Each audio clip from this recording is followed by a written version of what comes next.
Saturday marks 79 years since the Auschwitz-BIRKENAU concentration camp in Poland was liberated. A man who spent his early years in that camp lives right here in Colorado Springs. I spoke with him about his story of survival and why, even in the face of so much pain, he says we often lose sight of the joy of just living. He came at me, he clubbed me, and then he kicked me into the shower. And that's the last time I walked for a year and a half. 82-year-old Gene Schwarz still carries the physical and emotional scars from his time as a prisoner at Auschwitz during the Holocaust. He was only 2 years old when his family was sent there by the Nazi regime. The guards blow to his head, leaving him paralyzed and with a permanent mark on his skull. Disabled at Auschwitz, it was Birkenau.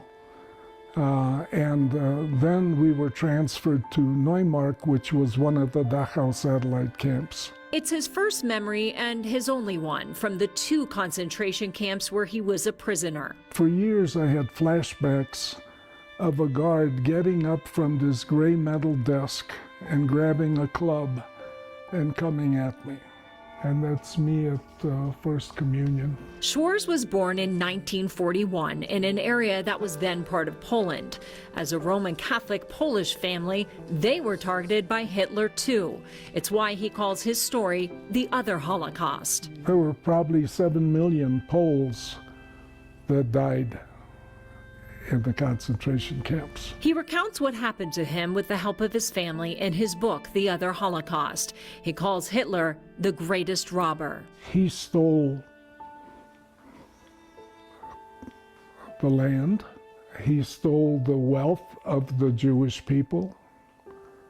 He stole their lives. He stole from everybody. The book cover shows the haze of the smoke from the crematoriums at Auschwitz. The prevailing winds would have this smell of burning flesh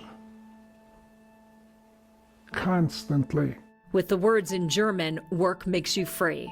That was the biggest scam, the biggest joke, because if you worked in the concentration camp, the women got 575 calories a day and the men got 725 calories a day.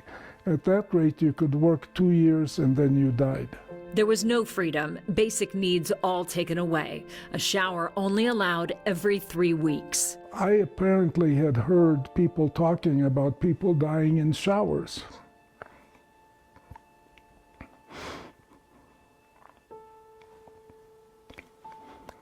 And I refused to go in. I screamed and hollered, and the guard wouldn't have any of it. Left paralyzed by that guard, the young Schwarz was unfit for any job at the concentration camp. His disability almost cost his family their lives too, especially when the Nazis eventually allowed a farmer to take them away to work for him instead. So he came by and he pointed to my father, my mother, my brother, and then he went like this. And my mother told him in perfect German, because she was fluent in several languages, she told him in perfect German, "If you don't want him, we don't want to go either." Your mom saved your life. So he decided to take us. That same farmer actually ended up saving their lives twice. A few months after Auschwitz was liberated in 1945, the Germans tried to pick up former concentration camp inmates. The farmer hid Schwarz and his family for 3 days under 7 layers of hay in the loft of his barn. We were right against the floorboards, and we could hear the SS threatening him below us, and we were breathing through the cracks. And he said, "What do you expect? They heard the machine gun fire. They figured you were shooting them. They ran away." Well, they finally let him go. And 3 days later, the Americans arrived. And they set up their headquarters across the street in a garage. That's when they knew they were finally free. The Schwarz family spent the next 4 years in an Allied refugee camp in Germany before heading to the U.S., a country to which he says he owes his life. I've lived the American dream. I've been the chief administrative officer over an international company. I've been a management consultant.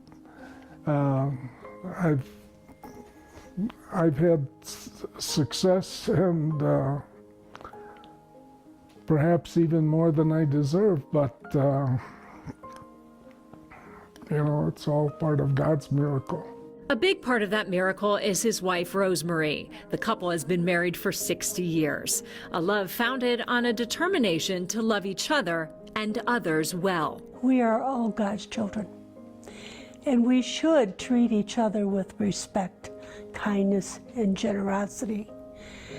Because if you don't, how can you be happy? How can I be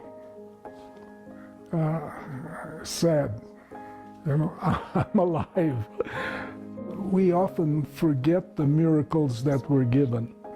If you recognize the miracles that you've been given, you have to have a sense of joy.